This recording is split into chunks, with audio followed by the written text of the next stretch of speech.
She's here. Hello, everybody. Hello. Hi, Hey. beautiful. Hey, lovely. How you doing? I'm doing well. How are you? I'm good. Make sure like I can actually see my face or my head because last time I was like this the whole time. So I could have had like a George Jefferson thing going on and nobody would have Yeah, nobody would have that's known. beautiful. I Yeah. missed the last one. I'm so upset with myself. But they are all on YouTube now. So what I'm doing is because I'm realizing like a lot of people aren't necessarily on Instagram. Okay. Obviously, the fun part is being able to participate whenever we're live. But some people, they just want the information, so they get to go on YouTube afterwards and they get to see what we talked about and kind of sit on the outside and be innocent bystanders to my foolishness. Well, I need to catch up. I'm definitely going to catch up. I absolutely love what you're doing. Thank you. But likewise, because I'm not even gonna give you a hard time about it because I also know you are getting your business, like you're trying to keep up with your business, honestly. Yes. So but for everybody who is joining us, first of all, I want to say thank y'all. If y'all do have any questions, just to make sure that we don't lose it, there is a question mark down at the bottom of your screen. Click that and put the question in there, and then I can go ahead and get to it without losing it in the communication and text of people chatting in the live feed. So go ahead and do that. But also, I want you, Simone, to go ahead and take a moment to introduce yourself, let people know who you are, what you're about, and what good living is about. Awesome. Awesome. Thank you for having me. Let me start there. Thank you for having me and sharing this space with me, with Good Living as well, because, I am my brand, right? Yes. So with Good Living, we are a health and wellness center. First and foremost, we are a sacred space for women. And in every sense of the word, outside of brick and mortar, it's a lifestyle for me. It's a lifestyle for my family. This is a business and organization that I created with my husband, my son as well, because it takes two. It takes the yin and the yang and the balance, the ebb and flow as well, right? Yes. So we're there as far as like yoni steaming, vaginal steaming. For those that don't know what yoni steaming is, yoni is a Sanskrit word that means vagina. So we're there vaginal steaming women, helping with their health and wellness, helping women as far as achieving their goals as far as fertility goes. We have helped so many women across the U.S. We have two actually that we're still waiting to hear news on as far as deliveries go and second and third trimesters. We have our herbal store. In the herbal store, we offer so many things as far as like apothecary, herbal candles, custom items as well. Women that are coming in looking, and it's not. I don't want to just leave it as just women, because men come in as well. Yes. Men come in and get their men's support tea, their herbal support tea for their children, also sea moss, things like that. So we're there for the family, but overall we really are making a staple and pioneering in this industry for women who they don't have, not a lot of us have that access to healthcare or gynos when we need it, and this is just a place that I created for them to come and low cost, and it's something that you don't have to show a health insurance card walking in our doors. Yeah. We don't limit you, we don't stop you. We provide guidance. I'm there every single day along with my staff, and women are so excited when they come in and talk to me, because they see that I'm a real person. Yeah. And they see that I curse. I'm a very open individual, very open woman myself about my story, who I am as a human being.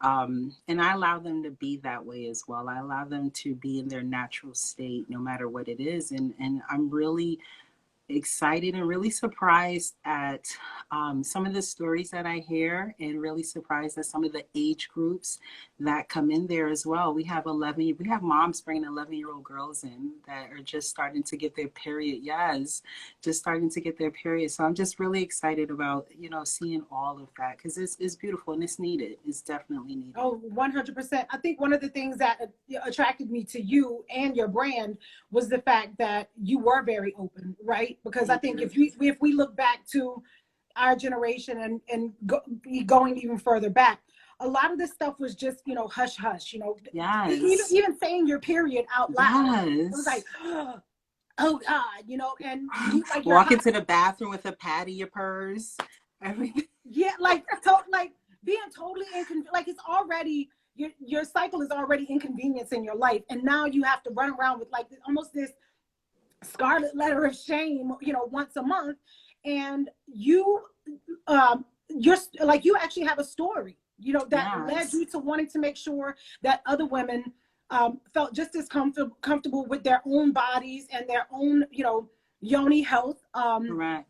To make sure that they were okay. So give me a little bit, as much as you want to, or as little as you want to, of your own story that led you to, wanting to make sure that other women had the access that you did.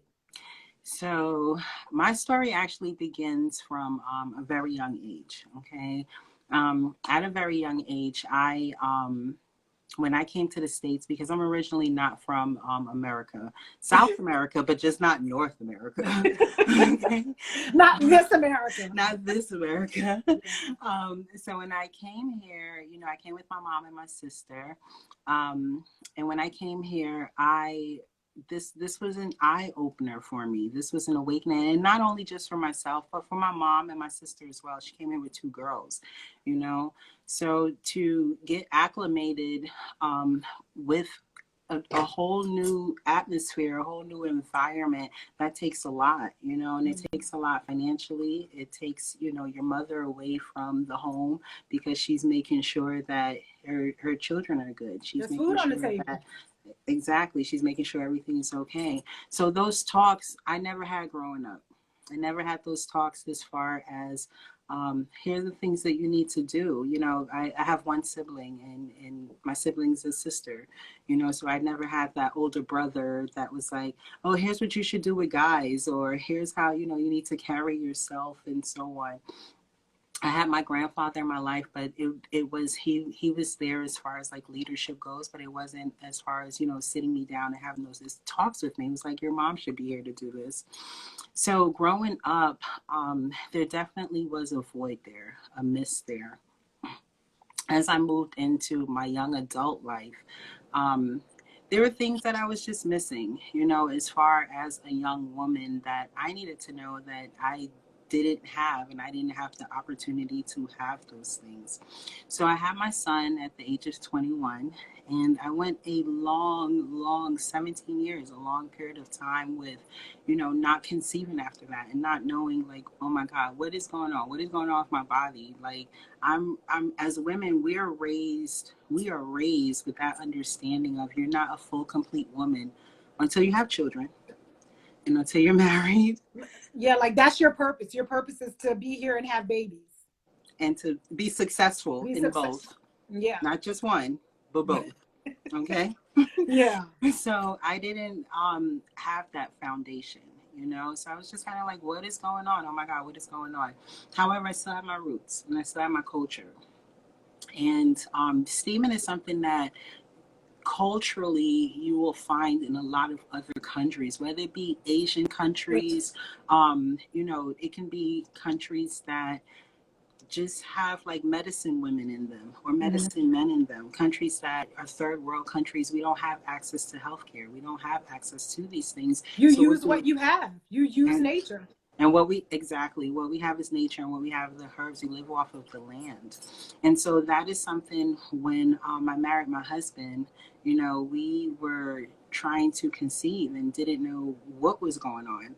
Like, what is going on? Am I broken? Like, Oh, what's happening? You know? So we went through in vitro, went through all of the tests, getting all the tests done and everything. And he was getting tested and I was getting tested and all of this stuff. And what they did was, that I'm happy about, they found a fibroid that took up the whole of the inside of my uterus.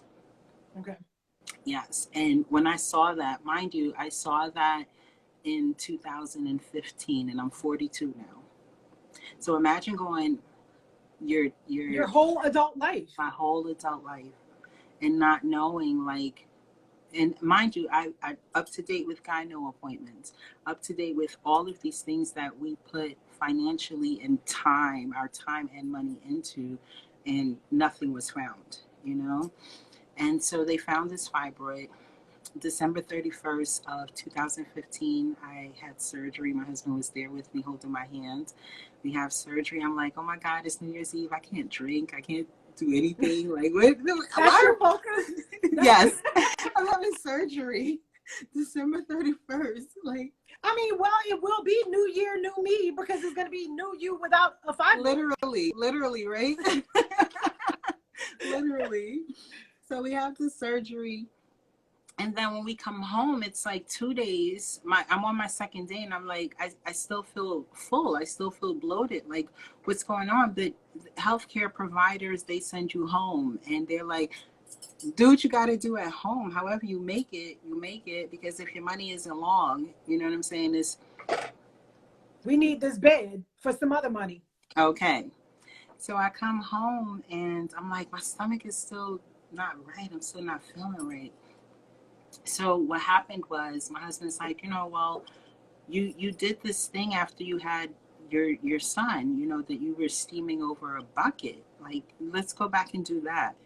Bring it back to culturally, bring it back to your roots. And so we did that. And so I started feeling better, and I'm like, oh my God, this is amazing. And so what it is you sit over a bucket or a pot of hot water, and it has medicinal herbs in it. And your blood flow is moving, and your bloating is going down, and your mood is getting better, and your menstrual is doing what it needs to do, and your body's just getting back to its natural state. Mm-hmm. And so while I was getting better, we already scheduled to have IVF June 11th of 2016. Memorial Day weekend, which is in May, comes, and I'm steaming throughout all of this time. And so I got tired of like steaming in the tub and doing all these home, treatments. And my husband, who's a carpenter, said, let me try and put something together for you. And so we did our research, and we see these stools and these seats and these wooden devices that they make out there. He's like, you know what, let me design one for you, let me make one for you. And I'm just like, waterworks. I'm like, oh my God, you care about my home. Well, of course he does. That's your husband. Like, it's not just yours. I mean, yes, it's just yours, but like, you let him rent it every now and then. So, but that's what he says. He's like, that's my home. I got to take care of my home. Hey, come on, somebody. So he made a stool for me, and he put time and care into this thing and research and everything. And so I started steaming. And this was, I want to say, like March. Come May, we go to, I traveled in my career. I come back to spend the weekend at home. We go down to Atlantic City, and I'm like, those long, like, Fat Tuesday cups that they call them the bones, the big long ones? Yes. So, yeah, we could take down the bone, okay? Through the gristle and everything. So I'm drinking this thing, and I'm like, why I can't get through this drink? Something is wrong. Something is definitely, I can't get through a drink. Oh my God. Like, something's wrong. So I'm like, let's go back home. I don't feel well. Come back home, and I'm like, you know what? Let me just out the blue take a pregnancy test. Took a pregnancy test, and naturally, we canceled that in vitro. Yeah, money back in pocket, everything. I mean, what's the point?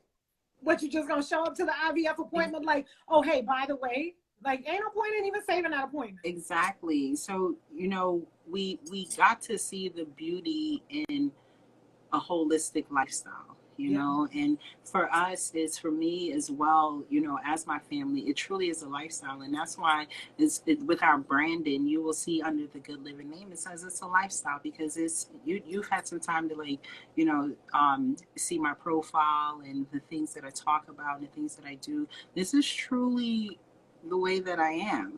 You know, you have to be your brand. You have to live by it. You have to try the things that you're doing. You have to walk that life, because it's like people are going to have questions, you know, and especially women. We have so many secrets that we keep about ourselves and about our daughters and about our mothers and our sisters and our aunts, that it would be great that you have this woman, this person that is like you know, that you can go and talk to and ask questions to, and has the same story as you as well. And just have that freedom to just simply be, you know, be vulnerable, be transparent.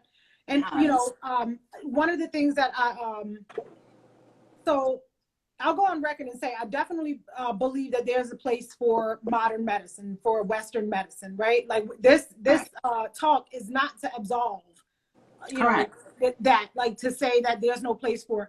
But what it is to open up people's eyes to recognize that there are alternatives out there, and there are viable alternatives out there to simply taking care of yourself. Everything from the simple aspect of how do I manage, you know, these horrible cramps that I'm having, all the way on to, you know, let's try something else, because I don't have the financial resources for me to go and get IVF treatment. So let's try this.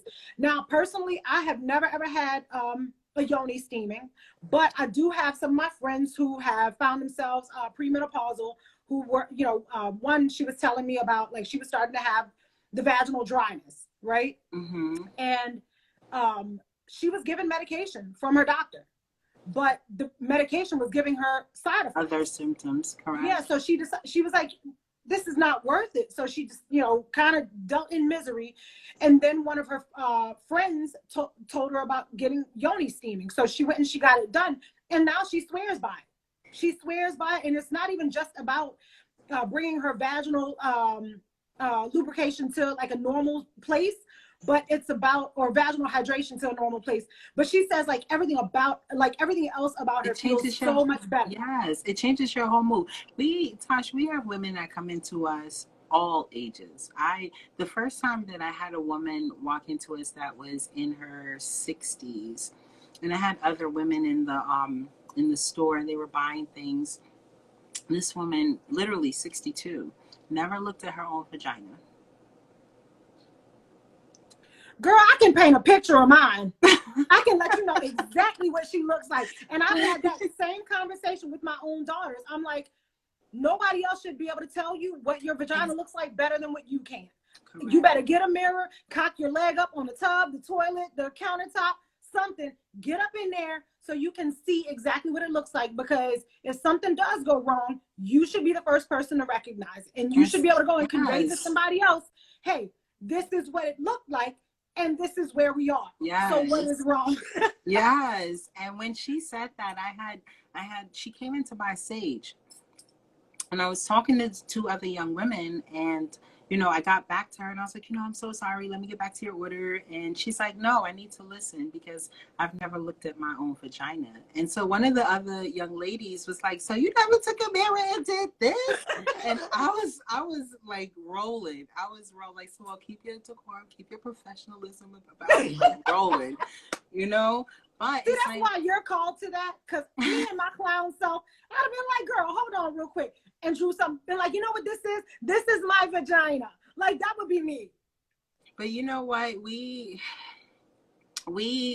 you know, we have the women should wear pants, or women shouldn't wear pants all the time. They should be seen in dresses, or women should, you know, dress like this. So yeah, drink your tea, like do this and do that. And so it's like when you have someone coming into you and they're talking to you and they're in their 60s and they're explaining to you they never looked at their own vagina, and it's like, No, like let's sit down and talk. We have women that come in their 70s, you know, and they talk to me. I'm going to be going back into the sexual world now. You know, I need to know about my dryness, what to do with that. And I'm going I literally had a lady run into the store. I haven't had sex in 10 years and it's about to happen. What to do? You know, and it's in one She needed hand, an emergency packet. and so these are the things that I do, right? Because in one hand, it's you create this, and one of the beautiful things I love about good living, it truly is good living. And I've created such a sacred space for women that when they come in, no matter, again, no matter how old you are, you come in, and once that door closes, and I tell, we have Muslima sisters that come in, we have older women, we have younger girls, you know, that come in, girls that have, we had a young lady come in, her mom brought her in because she went to a COVID party and she was gang raped. And so her mom brought her in there, you know. So I see so many different like walks of life, and hear so many different stories that it's like I'm happy to know that this is there for them. I'm happy to know that they have somebody that they can come into and they can look at, and they're like, people talk to me on the phone, or they'll see the good living name somewhere. We have places that we've gone to, or people that we've talked to as far as North Carolina, and they're like, oh my God, good living, I see that. I've walked into the mall and I had my mask on and it said good living, and the young lady's like, I know that place. Yes. You know? But it's you like are your brand. You are your brand. And that's how I walk. You know, that's definitely how I walk. But you having this space, and I'm actually glad you brought this up about, you know, how you have women who are, you know, 70 years old, 60 years old, and how valuable this space is to not only deal with our, you know, our health concerns, but our sexual concerns, right? And it's not even like it's only applying to these women who are 60 and 70. And I'll go ahead and relate it more even to current pop culture. And I don't know if anybody has been paying attention online, but Chloe and Halle Bailey, who originally started out as like Disney stars and have been on Blackish since forever. They recently had started their separate accounts. And of course, we got this whole silhouette challenge, and Chloe showed up and showed out. And she sure did. I loved it. Like I watched this young lady grow up, and I was proud of her. I felt like what she did was, it was fun. It was tasteful. And yes, she's sexy. She's beautiful. She has a nice body. And so many people started attacking her. Like, you had people like who almost forgot this girl is now in her 20s. She's not a baby. She's 22 years old. She's not a baby. This girl can go and drink her own bone if she wants. You know? Yes. And people basically started to chastise this grown woman for embracing her sexuality. And even though, like, to the point to where this, and I'm going to call her this because I can, this child was on here crying, right? Because people were ridiculing how she presented herself. And she was just trying to express to everybody, like, I love my body. I love who I am. I love everything about me. And if you consider me to be sexy, then that's great, but that's not my goal. Like, I love how I feel whenever I dance. I love how I feel whenever I write my music. And because of a woman's sexuality, because of a woman embracing her sexuality, because of a woman displaying her comfort in her own body that comes off as sexual and sensual to us, correct, we're condemning her. So clearly these spaces are still needed for women to be able to be free like that. You know, we are not too far removed from women having voter rights. You know, we're not too far removed from women now being in the workplace. And we're not too far removed from women still fighting for equality and equal pay, right? So when you look at this young girl who's 22 years old, and you look at this and you're like, we should be much farther than this. She's 22. I'm 42. you know, and at 42, this is 20 years older than her. At 42, you know, I've already come through. We should have been the groundbreakers for her. And Yeah. she shouldn't be going through Going to dealing with other people's insecurities, because that's what it is. exactly. It's other people's insecurities. And it's sad that we still have young girls that are holding on to this day, you know, and she should be free. She should definitely be free. I'm a person that, and like I said before, very open about myself, very open about my own sexual lifestyle, my own sexual health. And, you know, I've even talked to my husband, I've talked to my son, like, no, I've talked to other women on social media. I've talked to women in person, whether in passing or they come into the Yoni studio. No, enjoy your whole phase. Enjoy whatever phase that is that you're in. Enjoy your single life. Enjoy these things, you know, Yeah. because all of these things are needed. You know, all it's like a book. Every chapter Is necessary for the whole and story. it makes you. It Yeah. makes you who you are. You And know, I've tried to do the same thing on my end, because like I've told, you know, my listeners, you know, I have 2 daughters of my own. I mean, I have my son as well, but I don't necessarily feel like, to the contrary, he was almost the opposite. I had to let him know, just because you're not out here fucking everything doesn't mean that you're not a man, right? Like, whenever when it's your time, you know, fine, my heart is gonna be broken. But, you know, my experience with him and, you know, sex and sexuality was, you know, a little bit different than what me having to talk to my daughters, because like I remember myself growing up, right? I remember me being raised, you know, as a Southern girl, you know, Southern Catholic girl, and I put air quotes because we know them Catholic girls. Okay. Yeah, but like I remember my mom telling me that, like, you know, basically explaining sex to me, and it was like, oh, sex is for babies. I was like, oh, well, because that's weird, because like if I touch myself, it feels good and there's no baby coming out. And so that made me shut down, right? So of course I'm looking at myself like something is wrong with me. And of course then you have the Catholic Church trying to convince me that something is wrong with me. And then as I got older, I'm out in this world trying to, you know, figure out my own understanding of sex and sexuality and how I view sex, because the only thing I had all before was sex is for babies. Yeah. But that's weird because I enjoy it. Like I like it. So, but I don't want babies. Well, at that point, like it wasn't like I was trying to make babies every time I had it. So, I mean, that was like a serious mind fuck for me.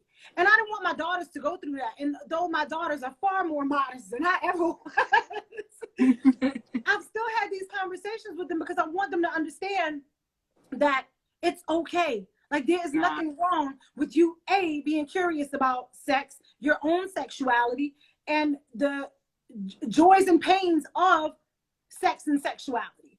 And so I've had some very transparent conversations, not, you know, the conversation. And don't get me wrong, I love my mom, but my mom was a product of her generation, right? Like, why would she want to sit here and explain all of these things to me? Because women don't talk about sex. You know, sex that's just not what we do, especially not as a Southern woman. But you know, I didn't want that for my daughters. I wanted more for them. I wanted them to be okay with it. So I'm not just telling them that, oh, a penis, that's just a body part, just like your pinky. Like, I'm not gonna have that conversation with them, but that's what was told to me. And you know what? We are not that different from men, right? And from boys and how they're brought up. One of the things that my husband says, and this is something that I've heard him talk to my son about. What he talked to my son about is how his father talked to him. And, you know, his father talked to him as far as, this is not a dick, this is a penis, you know? And it's like, those are conversations I didn't have with my own son, you know? Mm-hmm. So I'm happy to have someone here that can bring that down the line as well. Yeah. You know, but I'm happy that social media, because we go back to that village, right? And social media can both be a pro and a con. It can be a help and a hindrance at times. So I'm happy that we have people like you, people like myself, people like, you know, some of our followers, people like some of our other like minds that we network with, that are able to, even if it's a little comment, and let these girls know it's okay. Like you said, it's okay, you Yeah. know. And we can talk about our own stories, you know. And that's one of the things that I love about my life. And I'm able to sit down and talk to my son very openly because I've walked that road already. Yes. And my husband's able to sit down and talk to him because he's walked that road as a man talking to another young man. You know, Yeah. I can't talk to a young man because I'm a woman, you know, but I can talk to him about my experiences. And here's some of the things that I went through. Here are, you know, what I was like at your age. And he's 22, same age as Chloe, right? So I think that the more people that you have that are able to combat the naysayers, the negativity, and say, you know what, you're okay. This is Yeah. normal. It's okay. It's okay to post a picture. And then we have to get out of this um, mindset of it's their fault with what they're wearing. Like, why are we still here? Why are we Yeah. still here? You know, I look at these In the silhouette year of our Lord challenges 2021, why is this a conversation? why Why? are Why we are we still worried about what here? she's wearing? And what she's showing. You know, it's and people that come into the store, I have to remind them, even when they talk about periods and when they talk about I say the words to them because it's important that they say the words themselves, because Yes. if they don't say it, and when they come in and they see that I say things, I say yoni, I say vagina, I say pussy, I say coochie, I say the words that are Yeah. out there because they need to say them Not themselves. this hand motion where, you know, like my Down there. down No. where, what, your feet, your Your kneecaps? knees. What? Like, what No, is your that? vagina. And you have to feel comfortable with it, because we look at Always, they took the woman off of the pad, right?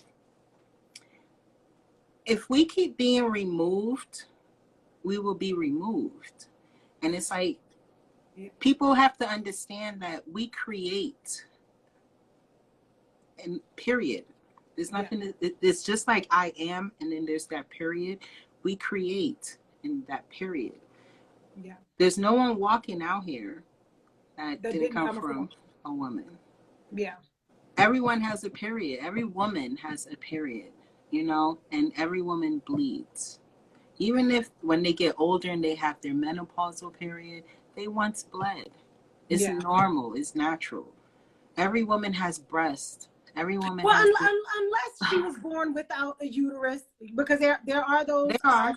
those cases that, you know, that's still not going to diminish you as a woman. That doesn't devalue you as a woman. You are still a woman. And But we you have know, women that are born with prolapse uterus, you know? exactly. So I definitely don't want anyone who is listening to feel like this conversation, you know, doesn't include them as a woman, because we do recognize that, you know, woman comes in different brands, right? You know, Correct. but what, you know, whenever we're discussing these women who are coming in and, like you said, wanting to talk about your period, it is okay for you to say the words. It is okay for you to Correct. say your menstrual cycle. It is okay for you to say your bleeding season, or whatever the case may be.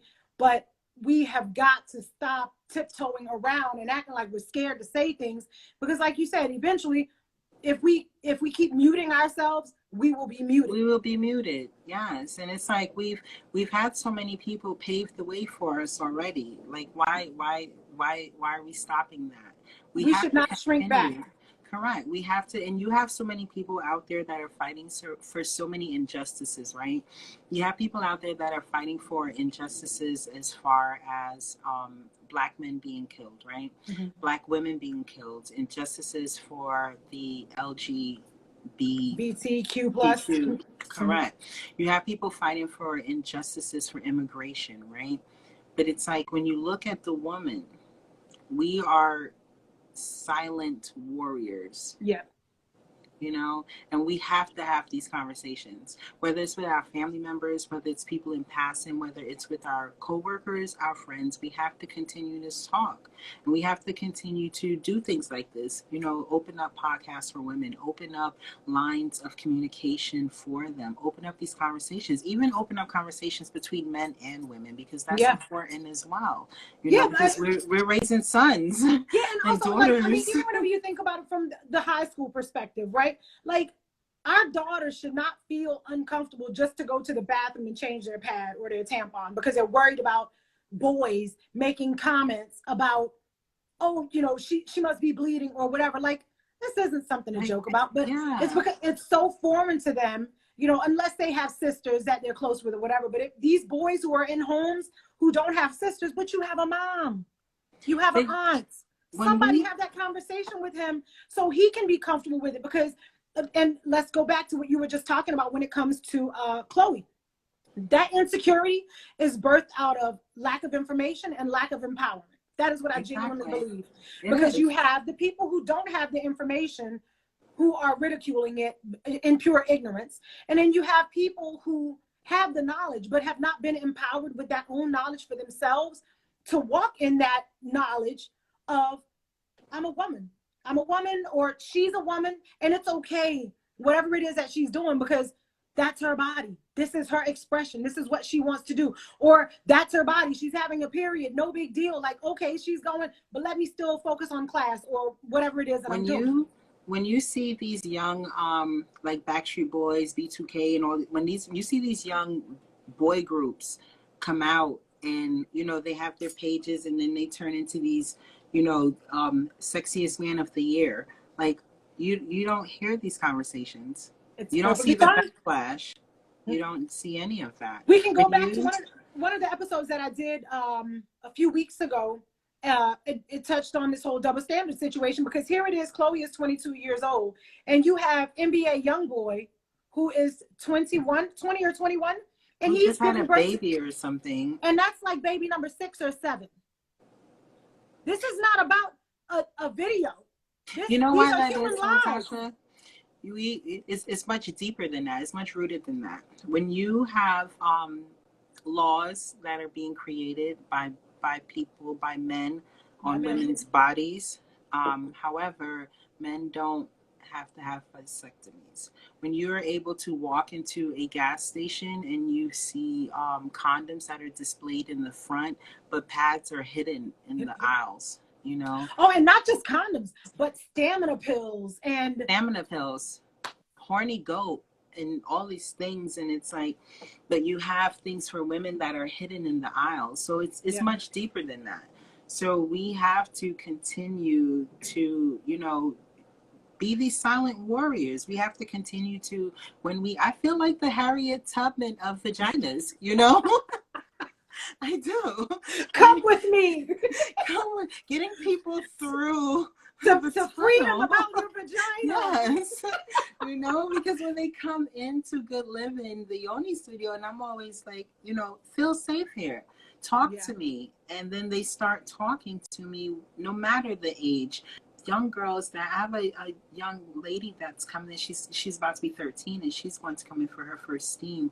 And she came in with her mother and her grandmother, and she wanted to talk to me in the bathroom, away from her grandmother and her. These are two generations, you know. So it's like we have to continue these conversations with them until they are able to be louder, you know. Wow. And we have to.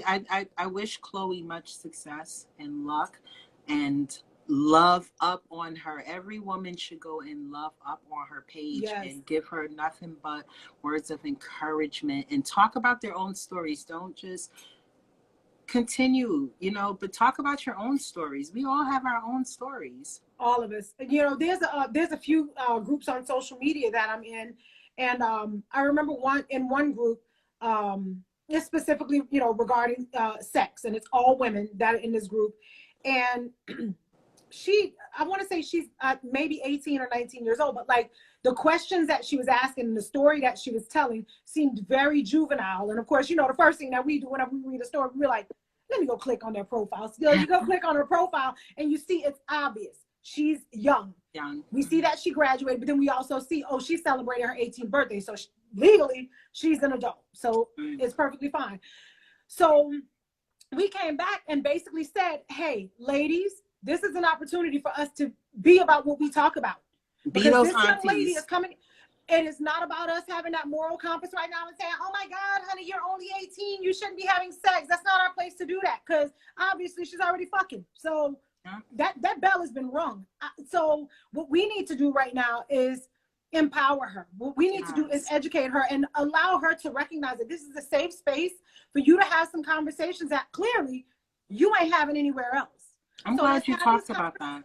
I'm glad I'm glad you stood up and said that, because we see a lot of posts on social media that are geared towards men, and granted, some of them are valid, but we see a lot of posts on social media geared towards men, and you know, men pulling other men's coattails, which it needs to be done. I am not, you know, putting that softly. It needs to be done. But however, we as women need to do the same thing. We need to be those aunties and those stepmothers, and, you know, go back to that village and talking to these women. You know, 100%. One thing culturally that we do in Guyana, when a woman is getting married, no matter the age, we have what's called like a kwekwe.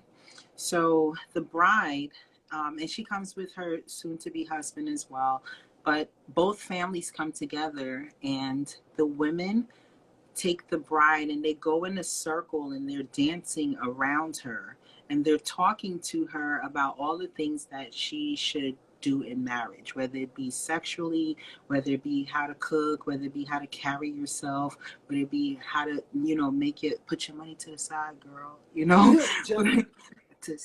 you know, because if he act up, right, make sure you got that cat. But, you know, so, you know, the women, and everybody's dancing around this young lady, you know, and they're talking to her, and they're giving her all of these cultural things that are passed down and passed down and passed down. The men, they're playing the drums, but they have to groom, and they're doing the same thing, you know. So we have to continue that, whether it's typing a comment, whether it's someone walking into our establishments, our businesses, whether, again, we're at that water cooler at work, we have to, whether it's somebody, we've moved away from grabbing up somebody else's child by their coattails and saying, look, what you're doing is wrong, you know, or maybe you want to try this.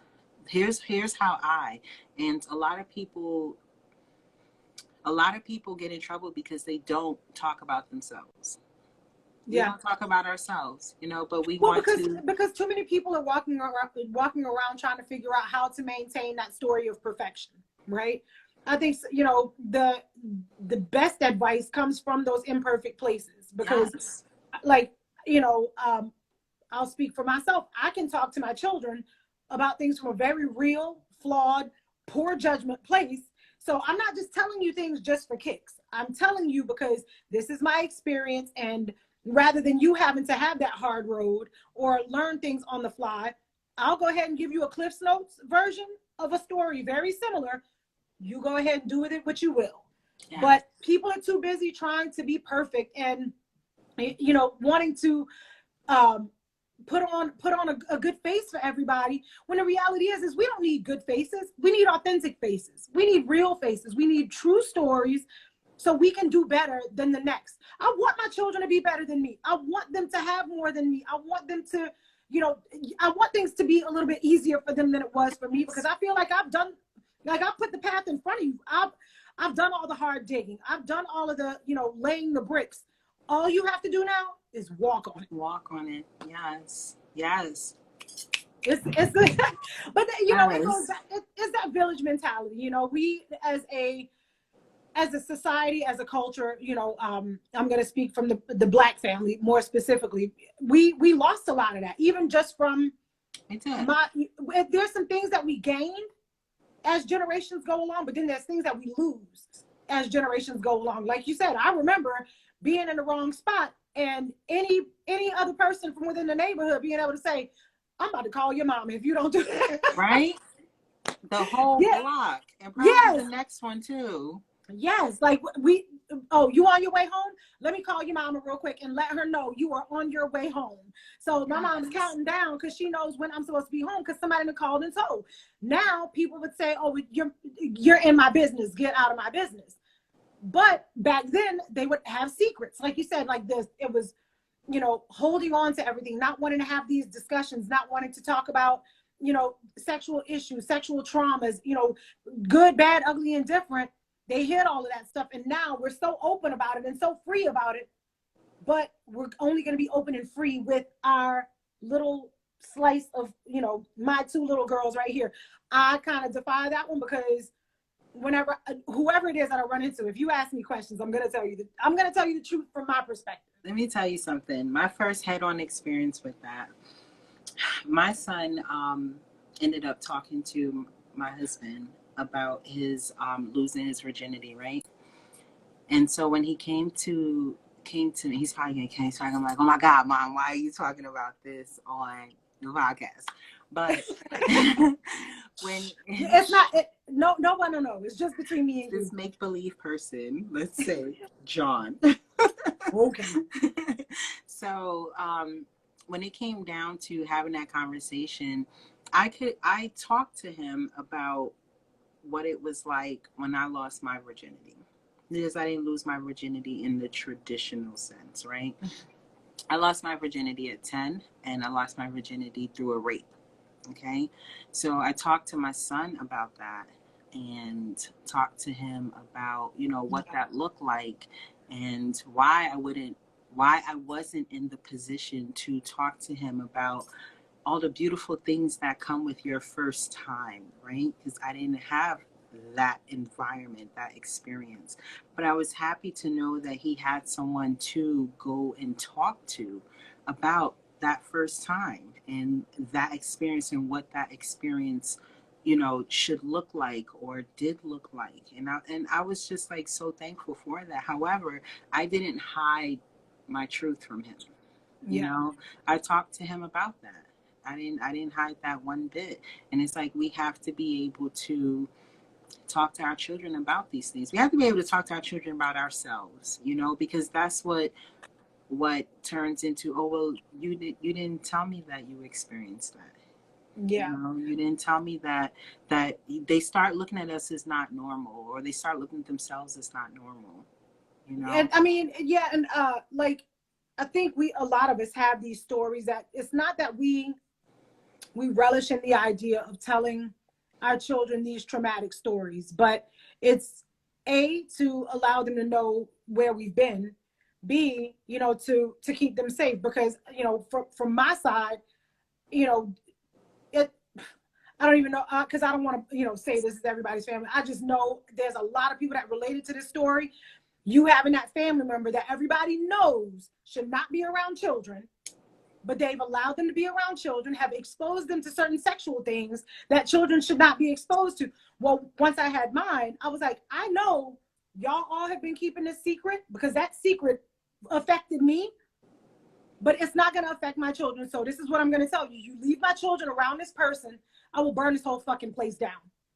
And I think that was probably one of the first times that it was actually spoken about, that it was said out loud, and that people knew that they were going to be held accountable for how, you know, what they allowed to affect these children. And there's so many stories, but it wasn't that I wanted to have that conversation with my children. That is the reality.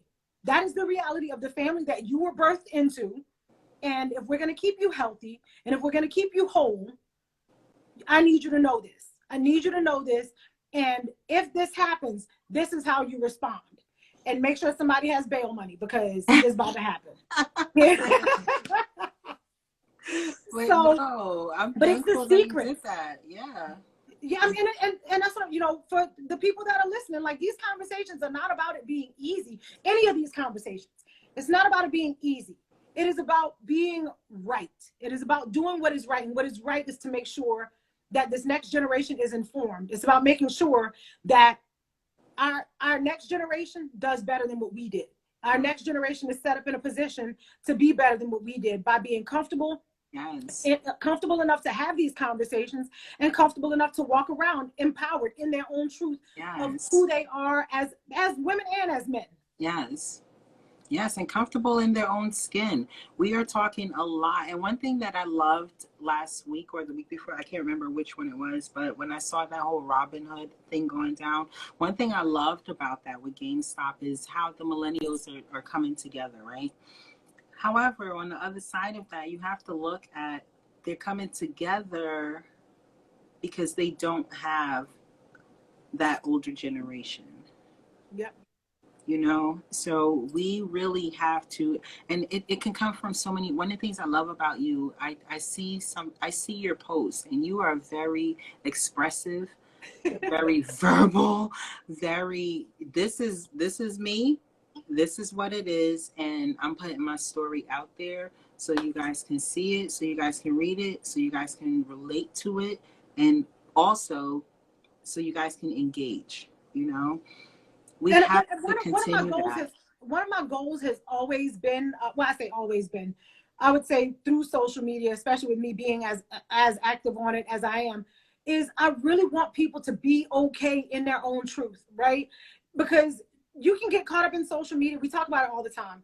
You can get caught up in social media and feeling like your life is pure shit, feeling like you're not enough, feeling like you haven't accomplished enough. You know, you have 25-year-olds who feel like, oh God, I'm not married and own a house right now. I'm Yeah. behind. Like, no, you're not. You are right where you need to be. This is your journey. This is your path.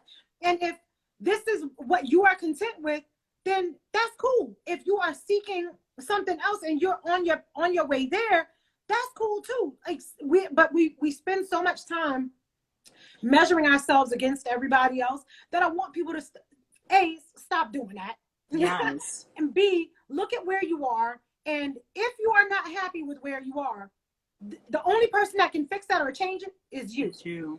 So whatever it is that you're not happy about, go ahead and start working to change it. There's, to me, no matter what the situation is, there's far too many resources that we have at our fingertips nowadays to be your best version of you. But whatever it is, be your version of you. Stop being the version that looks like Natasha. Stop being the version that looks like Simone. I remember a while back, a couple of years ago, like I'll put, you know, happy Friday, folks, happy Wednesday, folks. Like I'll do that on a lot of my posts. And randomly out of nowhere, this girl that was in my social circle, she started posting that on her stuff.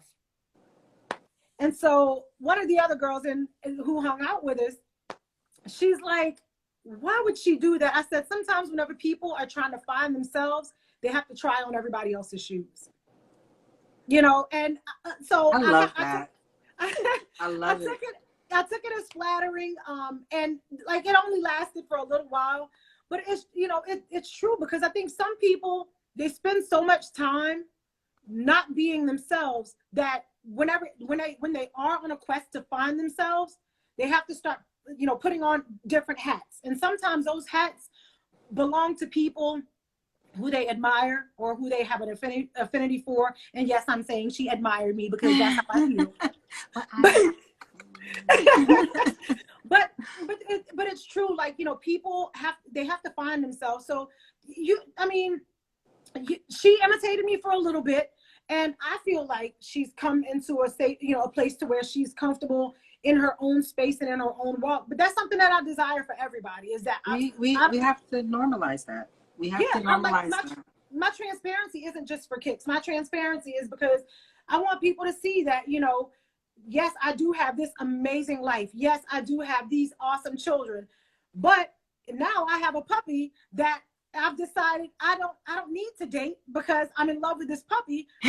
So what does that tell you? Like, obviously there's a gap in my life. There's a partnership gap that I have to wait for it to actually, I have to wait for it to actually happen and for it to be right. But right now, Cleo is gonna get all of me.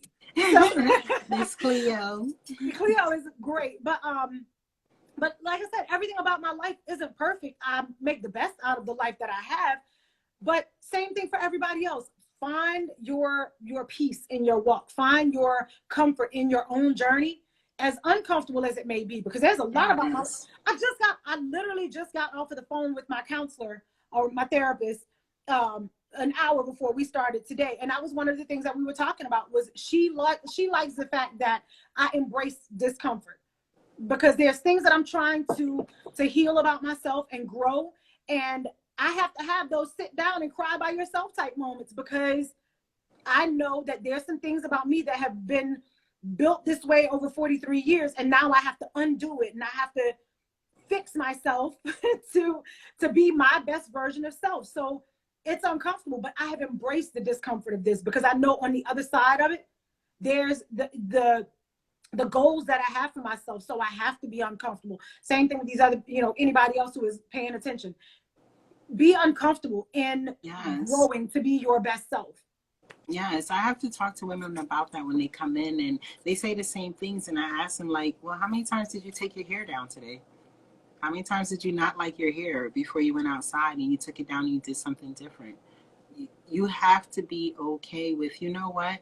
I'm now starting to see these things about me, and I need to change them, or I need to, maybe they don't need to change. Maybe they just need to be just tweaked a little bit, or maybe they just need to be brightened a little bit, But we have to normalize being comfortable with seeing other people, whether it's imitating, whether it's, doing something similar. We have to normalize that and stop this hater generation, or this cancel culture and all this other stuff. Can you imagine me seeing, other places right now that are calling themselves the studio, or other places that are calling themselves, or doing the same things that I'm doing here, because New Jersey is like the first to have that. No, I look at myself as a pioneer, and I'm always here helping these women, talking to these women. These women come into the store, and these are women that have their own businesses doing the same thing, and they come in, and I'm always talking to them. Well, maybe you should try this. Well, maybe you can try that. Maybe you can do this. Have you talked to your customers about that? Have you talked to them about you and who you are? How often do you steam? Have you, I'm talking to them about these things, because we have to get out of this culture and this environment of haters. So there's two quotes that are coming to mind right now. One is a very old school one, and it is, imitation is the greatest form of flattery, right? If somebody is imitating you, it is because you're doing something right. It's because you're doing something that they see value in, that they see greatness in. So be okay with that imitation.